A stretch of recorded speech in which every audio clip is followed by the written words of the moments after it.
You know what I've been trying to get? I never have. Really? I'd like to get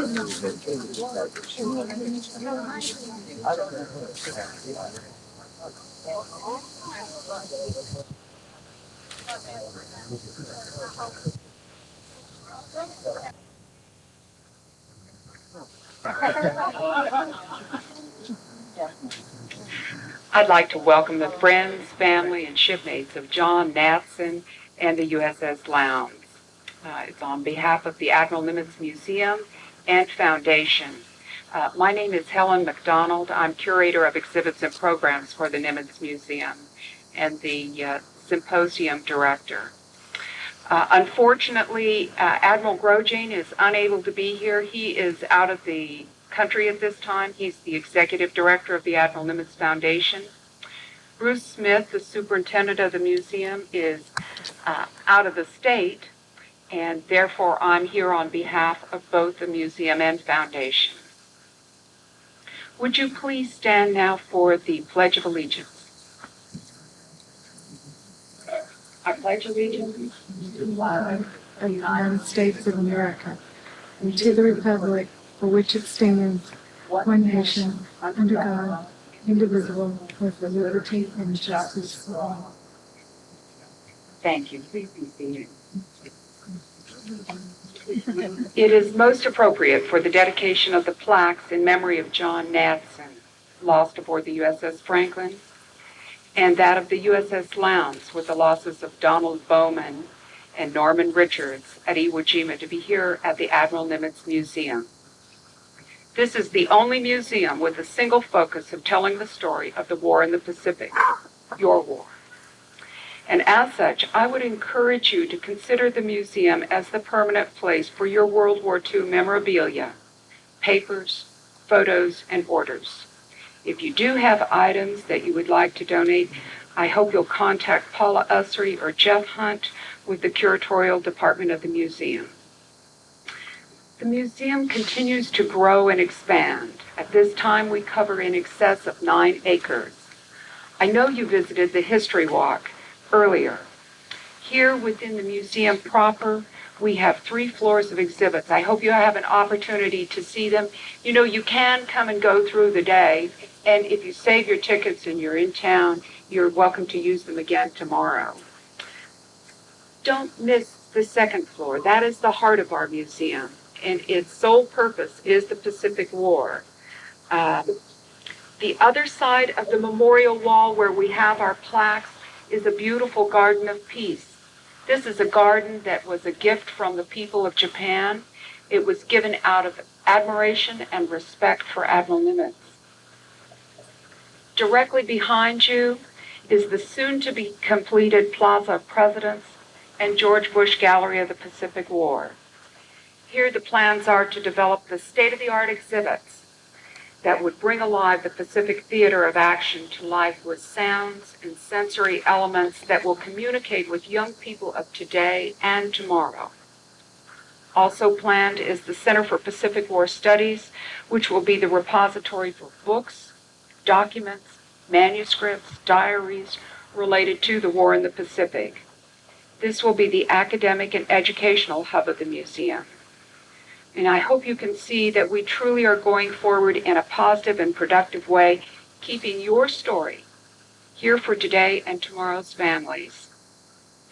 At this time, I'd like to say what a great pleasure it has been working with Mike Michalski, whose dedication to all of you is quite admirable and remarkable.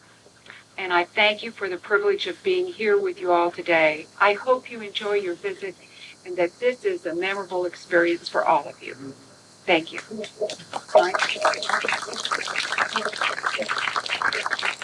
for your information. I know she identified herself, but this is Helen McDonald, and your real title?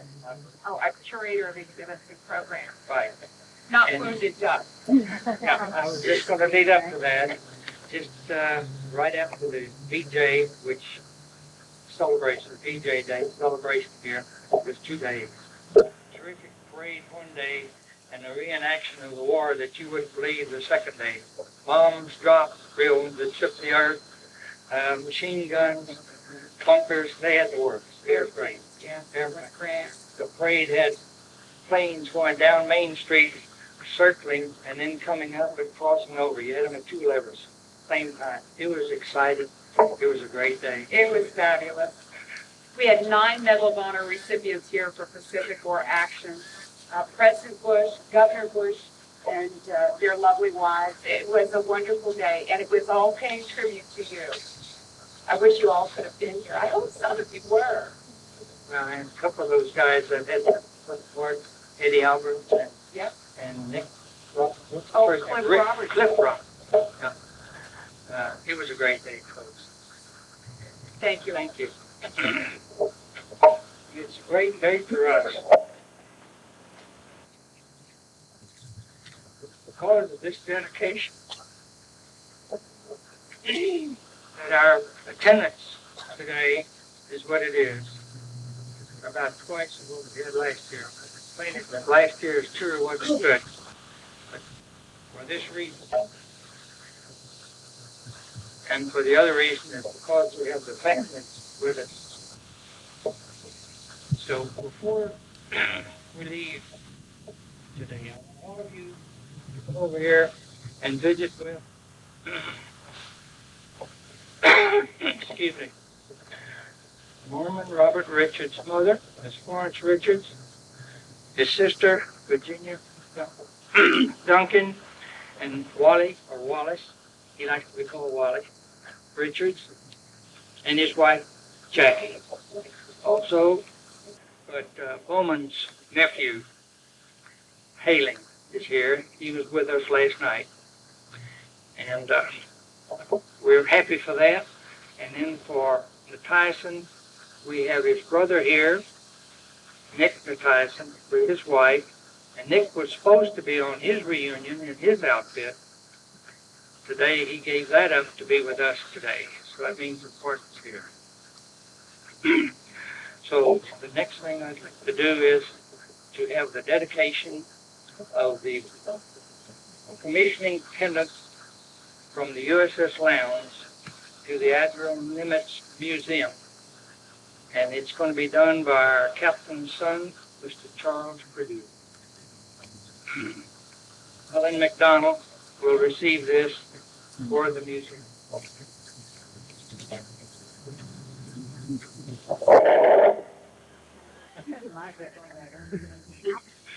I'm very honored to be here today. I think my father would be especially pleased to see you all out here. I know most of you served with him on the Lowndes. For those of you who don't know what a plank owner is a person who was on the ship's company when the ship was commissioned. And some of you here were plank owners, were on the ship when it was commissioned, as was my father. And when a ship is commissioned in the Navy, there's a tradition of flying a commissioning pennant from the peak. This is the commissioning pennant that was flown from the Lowndes when it was commissioned up in Seattle. And it's my pleasure to give this in place of my father to Helen here for the museum.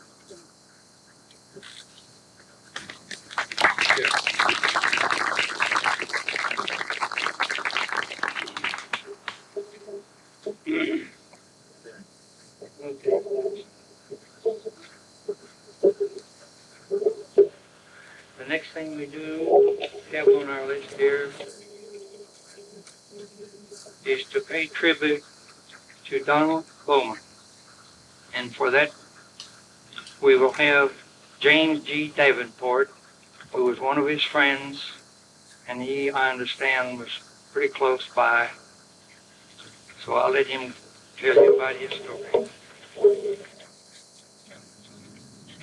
Thank you, shipmates.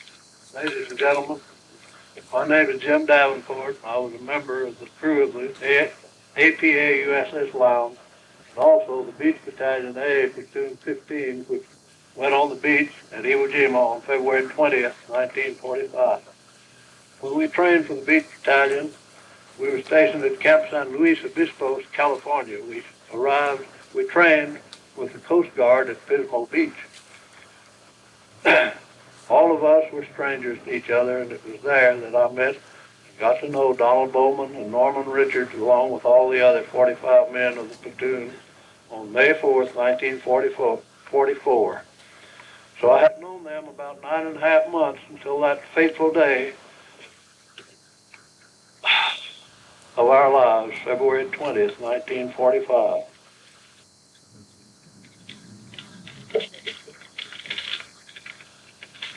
Donald was a vibrant, intelligent, very handsome young man. He was dedicated to the Navy and to his work as a pharmacist's mate. He was really good at it. The whole experience was actually like a nightmare. It is hard to recollect very much. I do remember helping carry several casualties to boats that night. One of them was Darrell Easter, one of our own men. Other than that, I can remember those having very serious wounds were Jim Bassard and F.M. Albert. The next morning, when I found out that Bowman and Richards had been killed, I was devastated along with all the other men. Actually, there were literally hundreds of dead men up and down the beaches. We were relieved after 4 days. On the 23rd of February, we went back to the ship, and sometime later on a Sunday, a memorial service was held. It was a very moving experience. There was one man listed as missing in action. His name was George Joseph Angel. I want to also mention some other of our shipmates who were on the Beach Battalion who have died since then. One was Jerome Frieder, who was a decorated man. He was a pharmacist's mate. He was right with Donald and Richard when they were killed. Also, S.A. Latender, A.B. Corbett, Mr. Meadows, and Mr. Pennell, our beach masters, and many others. Thank you.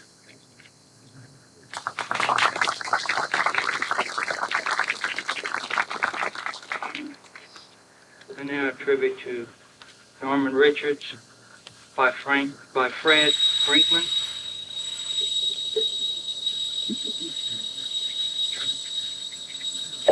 Thank you, Mike. You know, we're all so honored to have here the family members of Donald Bowman and Norman Richards. It was my pleasure during my tour of duty on the USS Lowndes to be associated real close with Don Bowman and with Norman Richards. Don was our team leader in the hospital section, in the sick bay, and we had the opportunity to every day to work with him as well as with Norman Richards. Norman and I were about the same age, 19 at the time of Iwo Jima. Don, our leader, was about 26. He was the old man of our group, but very highly respected, had a great sense of humor, and we all respected him. I want to say a few things about Norman. Like Don Bowman, they really did their duty on Iwo Jima. They were busy administering first aid to the wounded, carrying casualties, stretchers out to the boats to bring them on to the USS Lowndes and other ships for surgery and other major medical treatment. Norman was a young man, I think, of very high principles, as was Don Bowman. He had very strong faith in God, a love for his country, and a love for all people, and we all loved him. I recall one time one Sunday when I had my mind set on going to some place that most parents would frown up at. But Norman was a good salesman. He talked me into going somewhere else. We went to church that day. And I remember that after breakfast, we all, before we made the landing to Iwo Jima, we all had a very hearty breakfast of steak and eggs. and we climbed down the ropes there to get in the boats. And I remember that Norman had something like this to say as we were in the boat there. He said, in my prayer this morning, I asked the Lord that we might have a safe experience here, if we can go back to our families, but whatever your will might be, I will be ready to accept that. And later on in that day, when a Japanese mortar shell brought his life to an end, he was very well prepared to meet his maker. You know, for the last 50 years, my wife and I have been pen pals with Norman's mother, Florence Richards. She and her late husband came to visit us when I was still in Missouri, and with her were Norman's teenage brother and Sister Virginia, and Brother Wally, who is here, and Keith, the young son. And ever since then, at Christmas time, Christmas cards were exchanged, and we received all these beautiful letters through the years from Mrs. Richards. And she is quite a seamstress, and she sent us pillow slips and pot holders, and those pillow slips we slept on for many years, Mrs. Richards, and they're worn out now.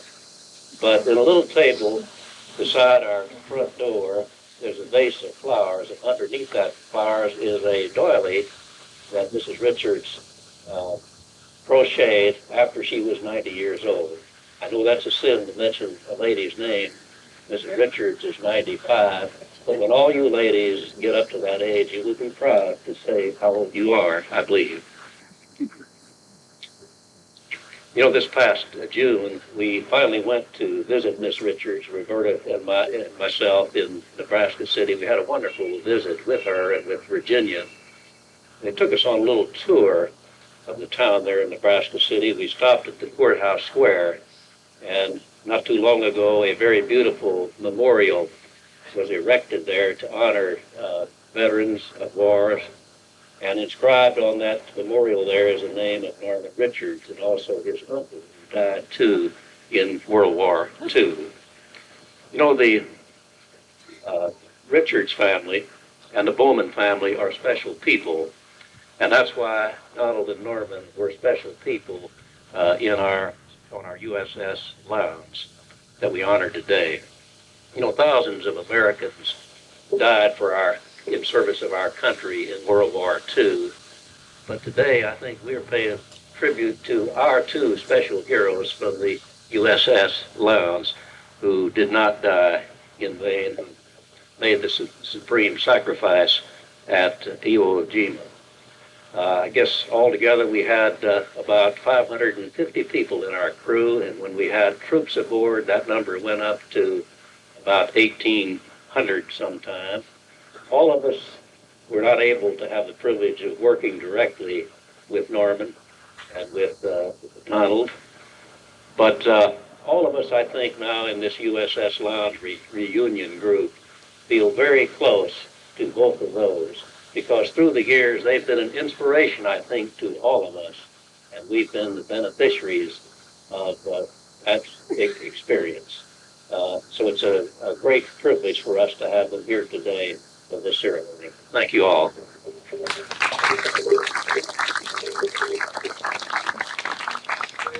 Thank you much, Fred. Now,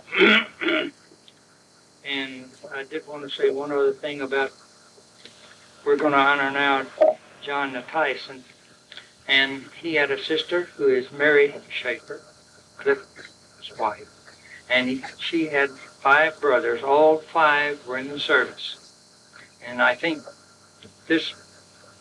they lost one. That's John. And Nick, did I say this a while ago? Nick gave up his reunion to be here because of this. So now we want to honor John Natysyn, and Clifford Schaefer is going to give us a word.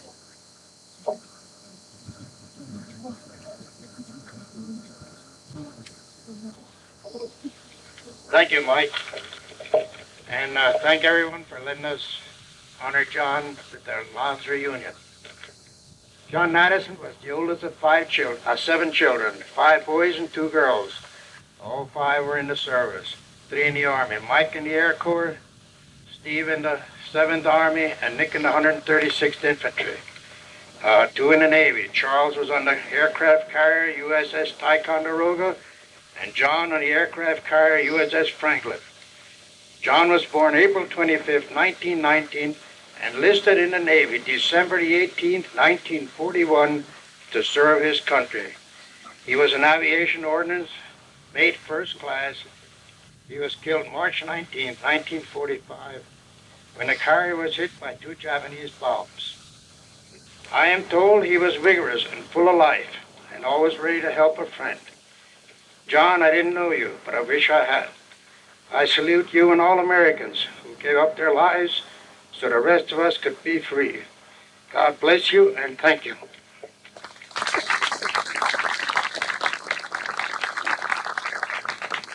Thanks, Cliff.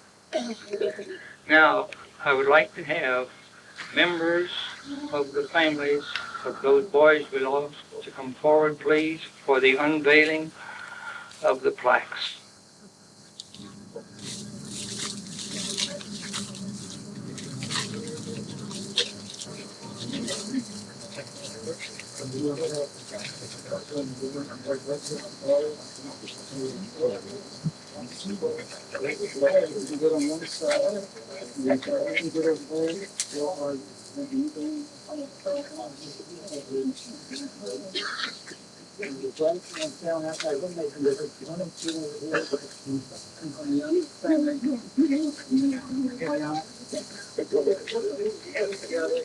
Everybody can read this, but you want to get out of the way if anybody want to take a picture.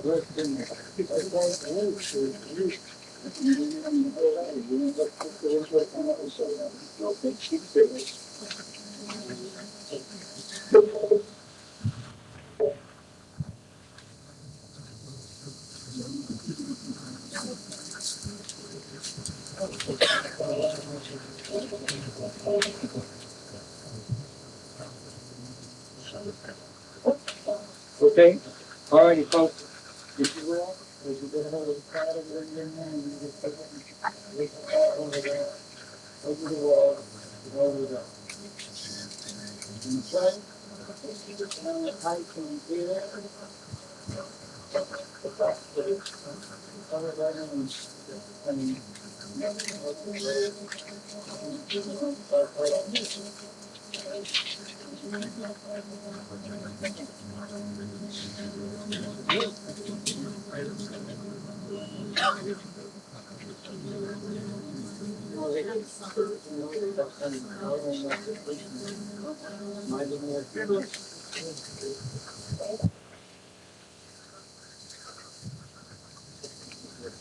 Okay? Oh, all right. Don't let me rush it. Hey, this is their show, not mine.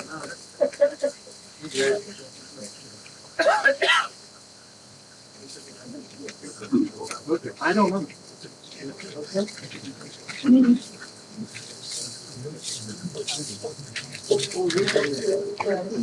That is deceased in the last year. To do that, we'll have William Calvin. Oh, Bud.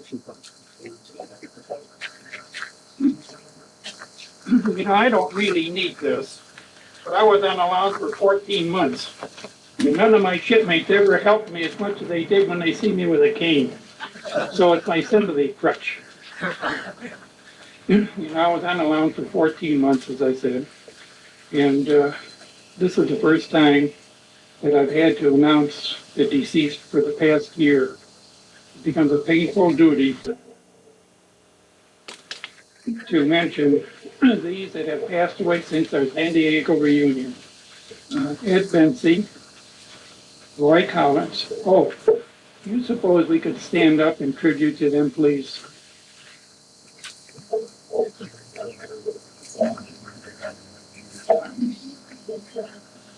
To repeat, Ed Bensey, Roy Collins, Roy Eccles, Clement Hoffman, John Johnson, George Kendall, Arnold Manson, and James Stewart. May we just have a moment of silence in their memory, please? They can't shake back there. Use the microphone. Sorry. Is that any better?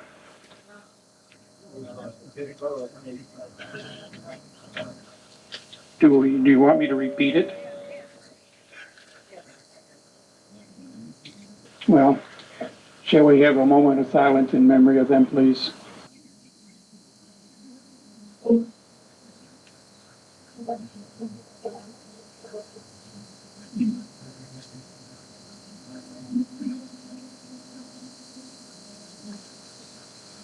Thank you.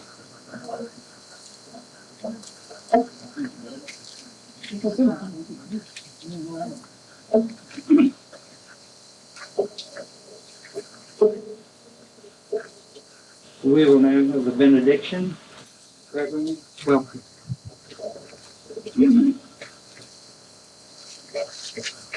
Please be seated. Before the benediction, I want to commend you for having made the effort, for taking the time to be together in this place at this time. I can appreciate, because I'm there too, that it's not easy to get up and down, to move around as it used to be. But I, again, commend you for having made the effort to be here, not only to renew friendship with shipmates, families, but in honor and in memory of those who are not privileged, even if they had wanted to be here, because their lives have been claimed in the interim. Some overseas, some since returned home.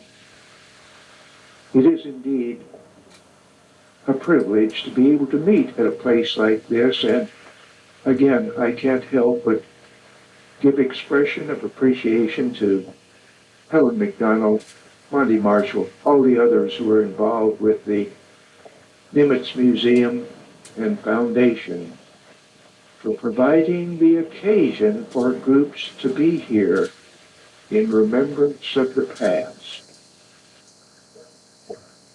I had the privilege, thanks to Helen McDonald, of being here Sunday morning, September 3rd, the day after the big parade in Fredericksburg, to meet with a group of Pearl Harbor survivors who were placing a flag on the wall.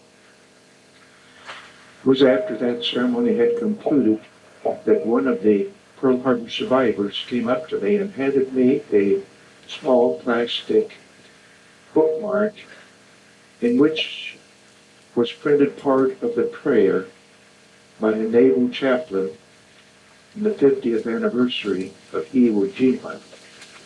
And as I recall at the moment, part of that prayer, given expression there, was this: here lie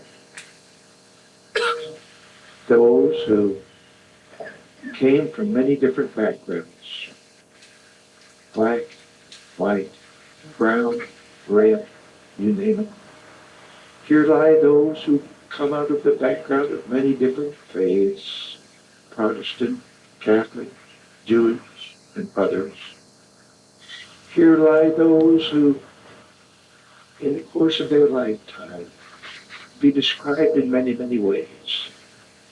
Yet, there are no differences now between them. They've made the supreme sacrifice, for which we need forever to be grateful.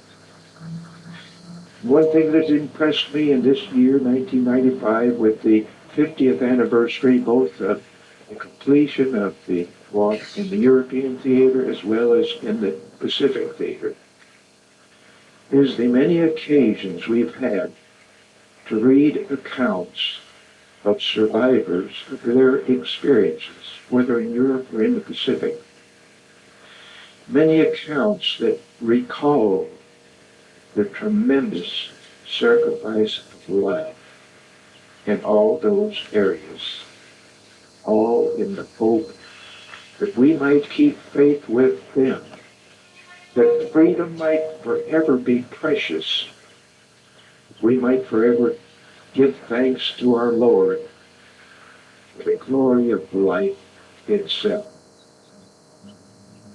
And I realize that not only do anniversaries provide those occasions that enable us to remember the tremendous sacrifices that have been made by so many, but they also, in reminding us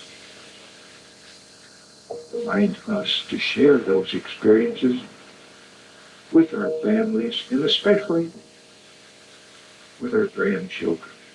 It's so easy to forget as time goes by, until something occurs or some event takes place that reminds us, many of us who were a part of some of these actions, we never forget, but it tends to fade in the background. We too need to be reminded of all the others, including those who were closest to us, our own shipmates, our friends, who never came back. The liberty, that ability to speak our mind, to worship as we will, to move about as we would, was indeed a precious commodity. Freedom, democracy, can only continue and be preserved as we remember not only the sacrifice they made, but as we, in our own way, try to live the spirit, that sacrifice. Let our lives represent that spirit to all those, our families as well as others, who may come to know us and appreciate the great price that has been paid. I'm glad to know that you did take the time to make the effort to be here for the sake of those who were closest to you. Now let's pause momentarily for the benediction. The Lord bless you and keep you. The Lord make his face shine upon you and be gracious unto you. The Lord lift the light of his countenance upon you and grant you his peace in body, in mind, soul, and spirit, now and ever. Amen.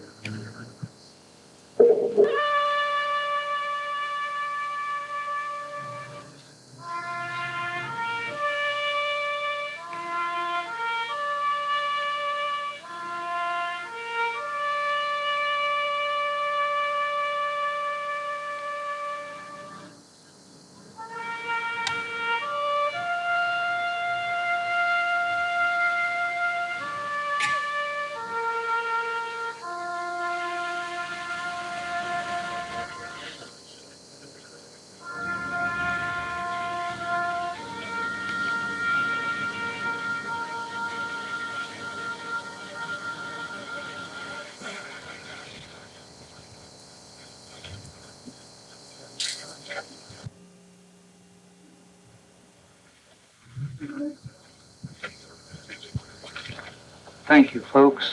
That concludes that. I did have a request by one member. He wants to get a picture of all those that was in the beach party, I believe he said. He thought there were several here. Oh, that's me, that's close.